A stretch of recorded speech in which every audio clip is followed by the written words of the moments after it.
തിരുവനന്തപുരം വർക്കലയിൽ മദ്യപാനിയായ യാത്രക്കാരൻ ട്രെയിനിൽ നിന്ന് തള്ളിയിട്ട 19 വയസ്സുകാരി മാസങ്ങൾ നീണ്ട ചികിത്സയ്ക്ക് ശേഷം ആശുപത്രി വിട്ടു. കൊച്ചി അമൃത ആശുപത്രിയിൽ നിന്ന് ഇന്ന് ഉച്ചയോടെയാണ് ശ്രീകുട്ടി ആശുപത്രി വിട്ടത്. മകളുടെ ആരോഗ്യനിലയിൽ മികച്ച പുരോഗതിയുണ്ടെന്ന് ശ്രീകുട്ടിയുടെ അമ്മ പ്രിയദർശിനി പ്രതികരിച്ചു. അത്ഭുതങ്ങൾ സംഭവിച്ചാലേ മകൾ തിരികെ ജീവിതത്തിലേക്ക് വരൂ എന്നാണ് മെഡിക്കൽ കോളേജിൽ ചികിത്സിച്ച ഡോക്ടർമാർ പറഞ്ഞത്. അമൃത ആശുപത്രിയിലെ ഡോക്ടർമാർക്ക് നന്ദിയെന്നും മകൾ ഇപ്പോൾ സ്വയം ഭക്ഷണം കഴിക്കുന്നുണ്ടെന്നും സംസാരിക്കുന്നുണ്ടെന്നും അമ്മ പറഞ്ഞു. അപകട സമയത്തുണ്ടായിരുന്ന താല്പര്യം പിന്നീട് ആരുടെ ഭാഗത്തു നിന്നും ഉണ്ടായില്ലെന്ന പരാതിയും ശ്രീകുട്ടിയുടെ അമ്മ പങ്കുവച്ചു.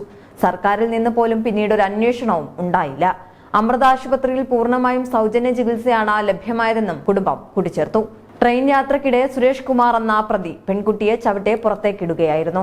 നവംബർ 2-നാണ് കേരള എക്സ്പ്രസ് ട്രെയിനിൽ യാത്ര ചെയ്യുന്നതിനിടെ പ്രതി സുരേഷ് കുമാർ ശ്രീകുട്ടിയെ പുറത്തേക്ക് തള്ളിയിട്ടത്.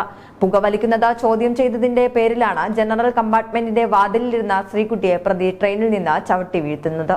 ഒപ്പമുണ്ടായിരുന്ന അർച്ചനയെയും ഇയാൾ തള്ളിയിടാൻ ശ്രമിച്ചിരുന്നു. അർച്ചനയുടെ ബഹളം കേട്ട ബീഹാർ സ്വദേശിയായ ശങ്കർ പാസ്വാൻ എന്ന വ്യക്തി പ്രതിയെ കീഴ്പ്പെടുത്തിയ അർച്ചനയെ രക്ഷിക്കുകയായിരുന്നു.